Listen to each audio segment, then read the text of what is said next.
This is not financial advice, and I am not a financial advisor. This is just me talking about my personal financial journey. This is for entertainment purposes only. Enjoy the show. What if the secret to saving your first $100,000 isn't cutting out avocado toast or completely isolating yourself from society? Right, or clipping coupons until your fingers literally bleed. Yeah, exactly. Yeah. What if the secret is actually legally mandating that you eat mozzarella sticks and buy luxury watches? I mean, it sounds like the exact opposite of literally every piece of mainstream financial advice out there today. Right, because normally when we talk about personal finance, there's this heavy expectation of just absolute austerity. Oh, totally. You're supposed to act like an ascetic monk. Yes.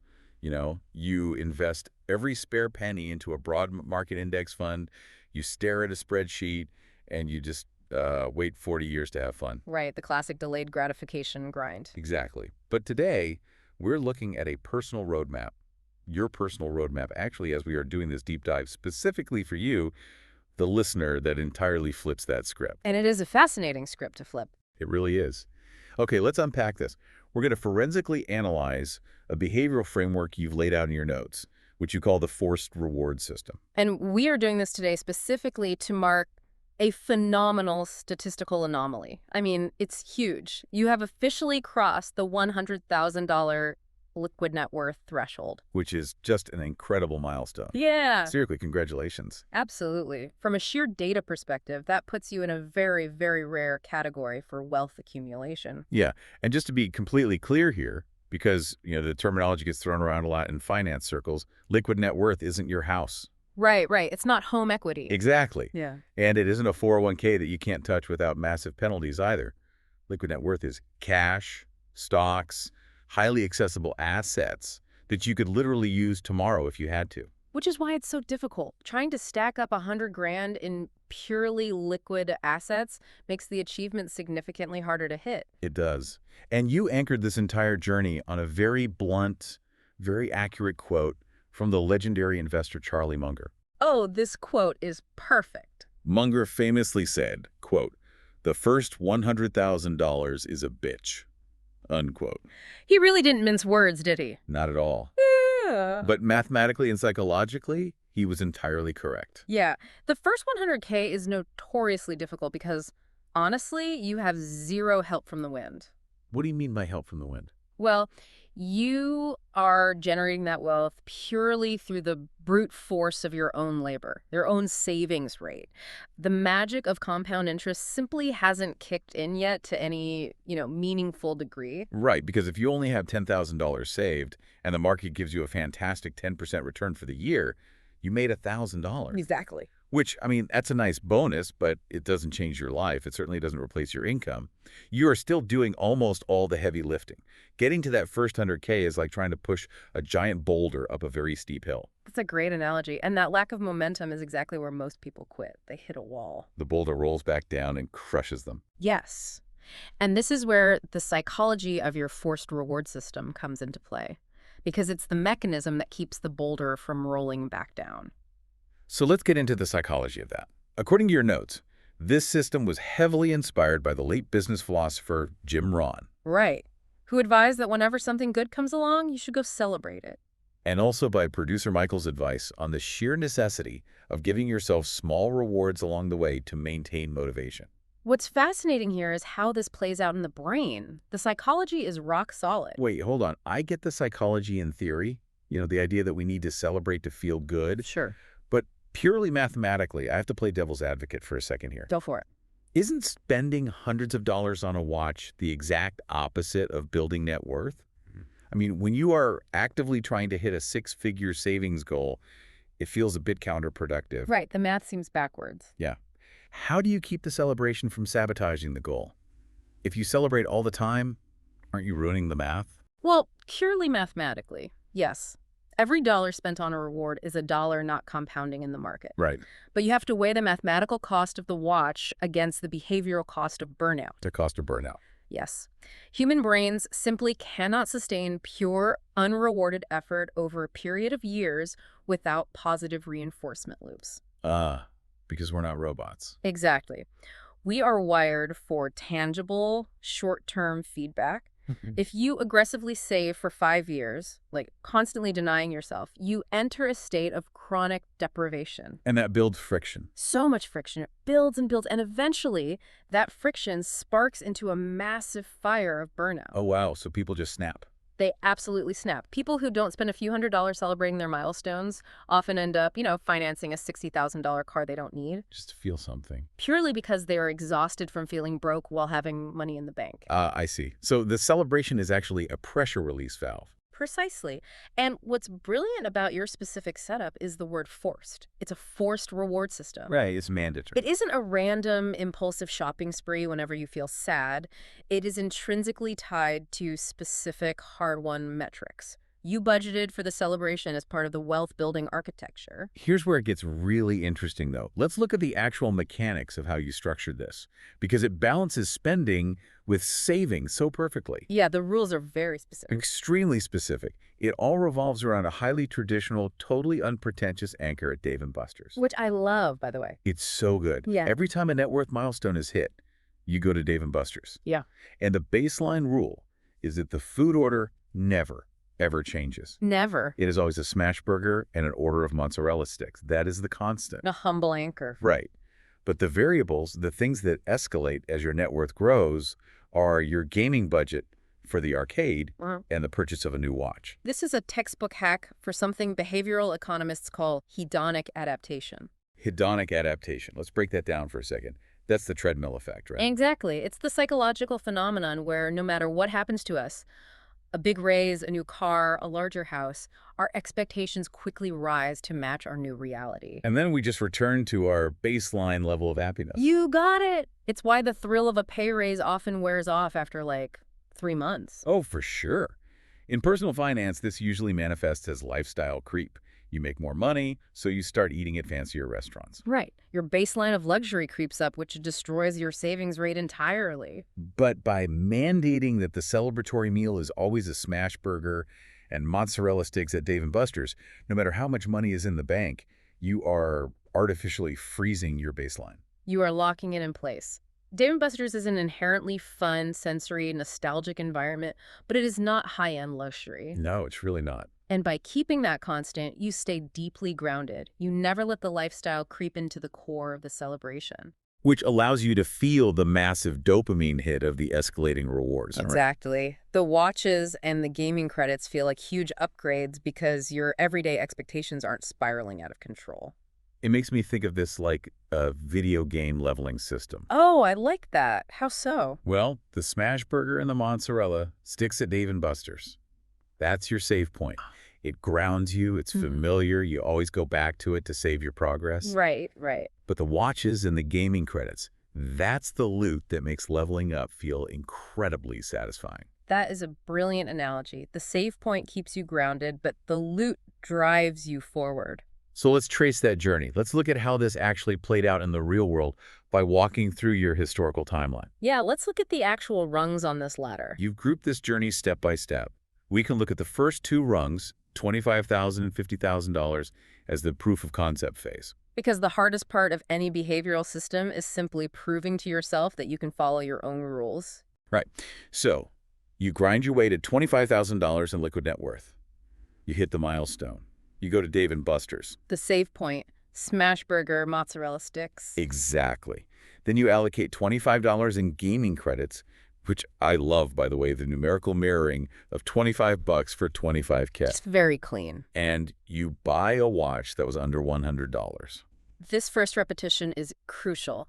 It establishes trust. Trust with yourself. Yes. You reached a highly difficult early milestone, and you follow through on the promise you made to yourself. Right. And the watch is modest at this point.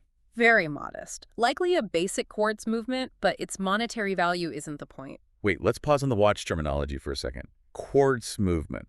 For those of us who aren't deep into watch culture, what does that mean here? Sure. A quartz watch runs on a battery. It's highly accurate, very practical, and generally pretty inexpensive to produce. Okay, got it. It's the perfect representation of the early wealth-building stage, honestly. It's purely functional. It gets the job done without any excess. That makes perfect sense. Okay, so then the momentum starts building. You prove the concept, and you push to the next rung. $50,000 in liquid net worth. Halfway to the six-figure mark. Huge. So, back to Dave & Buster's. Smashburger, mozzarella sticks. But now the loot escalates. Yes. The gaming budget bumps up to $50, and the watch steps up to a $500 tier. The jump from 25K to 50K requires immense sustained effort. I mean, it's a grind. A total grind. So the quality of the physical reward has to scale up to match the psychological effort you just expended. Which brings up another behavioral hurdle, though. Tracking digital numbers on a screen. Oh, tangible versus abstract tracking, yes. Right, because human brains are remarkably bad at comprehending digital numbers. They really are. Seeing your bank app go from 25,000 to 50,000 is mathematically great, sure. But it doesn't really trigger a deep emotional response, does it? No, because it's abstract. It's just pixels on a phone. A physical watch, however, is tangible. You can feel it. Exactly. Every single time you check your wrist to see the time, you are physically interacting with the manifestation of your discipline. You are bypassing the abstract and making the success real. Which you absolutely need as you enter what I would call the deep water. Rung number 3. Yeah. You hit $75,000. The 75,000 mark is such a fascinating psychological space to be in. Why is that? Because you are so close to the 100K, but still far enough away that the effort really hurts. The initial excitement of starting the journey is completely gone. Right, the honeymoon phase is over. Completely over. And the finish line isn't quite close enough to just pull you across by gravity alone. It's the part of the marathon where you hit the wall. Exactly. So the notes indicate you maintained the Dave & Buster's food tradition, naturally, but you pushed the watch reward up to a $750 piece. That $750 watch acts as a flare gun in the dark. Oh, I love that imagery. It provides that crucial, necessary burst of motivation to just sprint for the actual finish line. You need a heavier dose of positive reinforcement when you're in the deep water. And clearly the flare gun worked. Which brings us to the present day. The achievement we are literally dissecting today. The $100,000 liquid net worth milestone. The big one. You did it. You went to Dave & Buster's, ordered the trusty Smashburger and mozzarella sticks, and for the watch, you upgrade the timepiece to a Hamilton khaki Pilot. Oh, wow. Now we are entering serious territory. Really? Tell me about the Hamilton. For those who don't know, the Hamilton khaki Pilot is a highly respected piece of horology. Horology being the study and measurement of time, right? It's the art of making timepieces. We've moved way past the simple battery-operated quartz watches of the early phase now. Ah, so this is different under the hood. Very different. The Hamilton khaki Pilot has incredible aviation heritage. It is a mechanical watch. Which means it's powered by springs and gears, right? Not a battery. Yes. It's a self-sustaining engine on your wrist. You wind it, or your movement winds it, and it just runs. That is the perfect metaphor, because mathematically, crossing $100,000 is the exact point where your portfolio transitions from being just a static savings account into a self-sustaining mechanical engine. Exactly. Compound interest is finally starting to turn the gears for you. The watch perfectly mirrors the financial reality.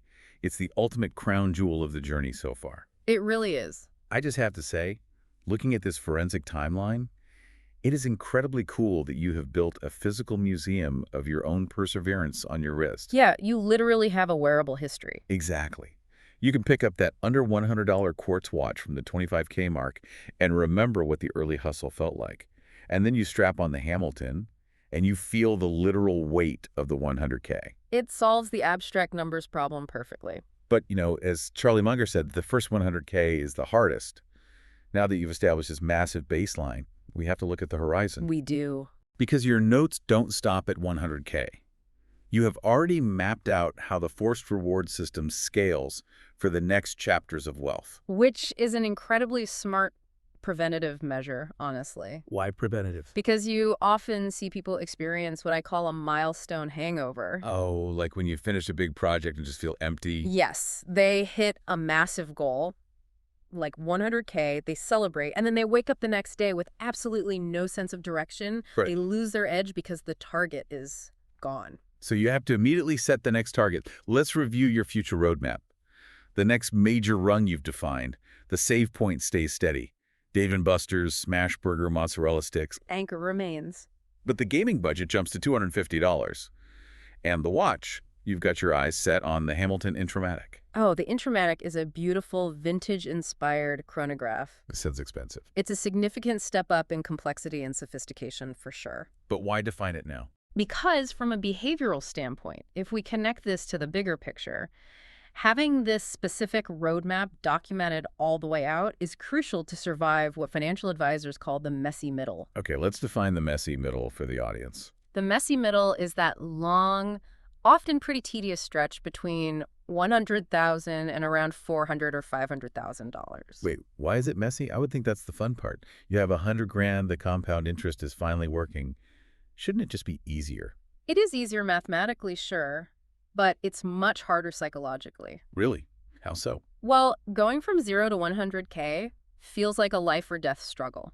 Every single dollar matters. It's highly dramatic. Yeah, it's a huge fight. But going from 200K to 300K, it just feels like waiting. Ah, The novelty is worn off. It can become profoundly boring, and boredom is dangerous in finance because bored people start tweaking their investments or they inflate their lifestyle just to feel a rush again. oh, I see. So the roadmap keeps you locked in. You aren't just staring at a spreadsheet waiting for a number to slowly tick upward. You are actively playing the game to unlock the Hamilton Intramatic. Exactly. You are maintaining the friction reduction system, which brings us to the ultimate target you've mapped out. Yes, this is where the framework reaches its absolute zenith. The $500,000 milestone. $500,000 in liquid net worth. The big 5-0. The dream. Let's break down the plan for this because it is legendary. You hit $500,000, you walk into Dave & Buster's, you sit down amidst the flashing arcade lights, and you order a smash burger and mozzarella sticks. I mean, the absolute ironclad commitment to the bit is amazing. It really is. The hedonic baseline remains firmly rooted to the floor, The save point hasn't changed at all. but the loot explodes. At $500K, you give yourself $500 of gaming credits, you acquire a luxury IWC AMG watch, and the ultimate edition, a VIP guided tour at Disneyland. This is the perfect culmination of the whole philosophy. Yeah, IWC AMG is a big deal, right? Massive. It's an incredible piece of high-end horology, born from a partnership with Mercedes-AMG. It represents peak engineering and luxury. And the Disneyland VIP tour. That is the pinnacle of curated, joyful experience. It is a massive, memorable celebration. Right. Dreaming about that IWC watch and that VIP tour is the exact psychological fuel required to pull a person through the boredom of the messy middle. So what does this all mean? Because I do have a very serious, highly analytical question about this $500K milestone. Okay, what is it? At $500K, you have $500 in gaming credits at Dave & Buster's. What does that even look like practically? Do you essentially become the undisputed mayor of the arcade for the night? Oh, without a doubt. I mean, with $500 in credits, you aren't just playing Pac-Man, you are dominating the entire ecosystem. You're walking out of there with the giant stuffed bear, the drone, the blender, all of it. You are definitely clearing out the entire prize counter. You're practically an investor in that specific location at that point. But there's a real beauty in the absurdity of it, isn't there? There really is. Scaling the fun, stepping up to the IWC AMG watch, booking the Disneyland VIP tour, going wild in the arcade, while demanding that the core meal remains exactly the same. It's a powerful statement of identity. It really browns the whole journey. It says, I've completely changed my financial reality, but my financial reality hasn't changed who I am. And that is the essence of true wealth, honestly. Wealth provides options, it provides security, it allows you to buy beautiful, complex things like an IWC watch. Right. But it shouldn't fundamentally alter your core identity or the simple, unpretentious things that bring you joy. To wrap all this up, we just want to deeply validate this framework you've built. The forced reward system isn't just a quirky excuse to buy watches. Not at all. It is a highly rational, meticulously designed behavioral system for enduring a grind that breaks most people. You figured out how to structure joy. You've hacked hedonic adaptation. Yes. And you learned how to keep building that compounding engine without letting the austerity crush your soul. Yeah. You took Jim Rohn's advice to celebrate the wins, and you engineered it into an absolute science. It is a remarkable system, and it leaves me with a final thought that I want you, the listener, to mull over as you look toward that $500,000 horizon. What's thought? Well, as your liquid net worth climbs toward $500,000 and beyond, the luxury of the watches will inevitably change. The VIP experiences will get grander. Naturally. But what happens internally when the Smashburger and the mozzarella sticks at Dave & Buster's eventually become a choice of pure nostalgia rather than any sort of budgetary necessity? Oh, that's deep. How does keeping that humble, unmoving anchor forever change your relationship with wealth as you eventually reach the stratosphere? That is a phenomenal question to leave off on. Keep playing the game, keep wearing the history on your wrist, and we will see you at the next milestone.